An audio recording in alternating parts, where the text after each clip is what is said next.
Hello, I'm Jeff Hirsch. I'm here at the Traders Expo in New York with Dr. Marvin Appel, the president of Signalert, and we were just talking a moment ago about market volatility and the fact that we've come a long way since the Christmas Eve crumble, as I have called it, and that gains will be harder to come by this year, correct? That's what I believe. And you have a couple of strategies or certain trading techniques that you think would be beneficial in this marketplace. I do. So I am concerned about market risk, but our models are still bullish. So I'm not expecting an imminent correction. I am expecting a slower rate of increase, or maybe even a sideways market, but with potentially elevated volatility. And in that setting, I think there are two strategies that will serve people well.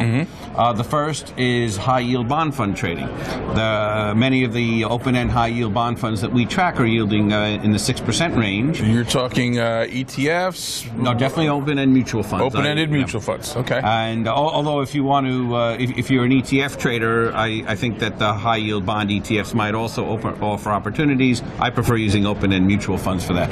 But if they're yielding about 6%, I'm not convinced that the stock market is going to notch an average rate of gain above 6% annualized for the rest of the year. I think fast money's already been made. Sure. If, on the other hand, there is a correction that happens sooner than I expect, high-yield bond funds will hold up better than the stock market. I'm not saying you'll make money in a declining market, but you'll certainly hold up a lot better. So you'll at least be getting the income. Yeah, and in a flat market, which is a distinct possibility for the rest of this year, you'll get income. So I think in a slowly rising or a market where there's a risk of a correction, I think high yield bonds have a better. Any particular names jump out? We use a lot of them. I could suggest you try Lord Abbott High Yield, Prudential High Yield, for example.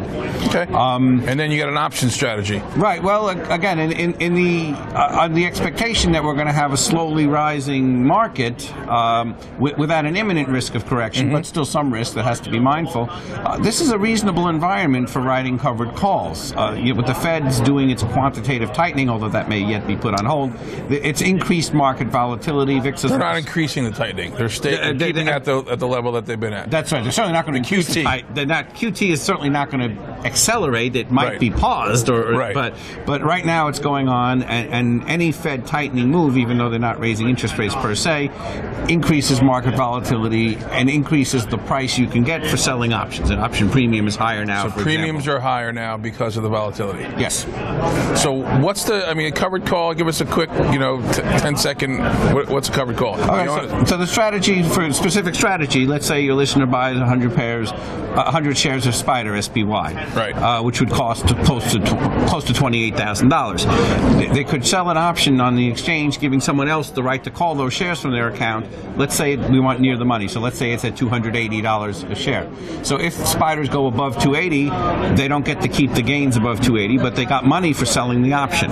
If spiders go down, they have to eat the loss, but the loss is mitigated by what they took in from selling the option. So I recommend selling options probably about 2 months out. 2 months out, and how much below the current price? I would recommend selling it as close to the current price as possible. That maximizes the amount of income you would earn in a flat market. Now, so almost right at the nearest price. The money. The strike possible. is at the money. Yes, and you can make probably about 1.5%, maybe a little more per month. Plus you might collect some dividends in addition. Again, that's the maximum possible return, but it's a reasonable target. And I think in this environment, covered call writing is attractive on a risk versus reward basis compared to just buying and holding SPY on its own. Excellent. Thank you, Dr. Appel. Thank you, everyone, for joining us.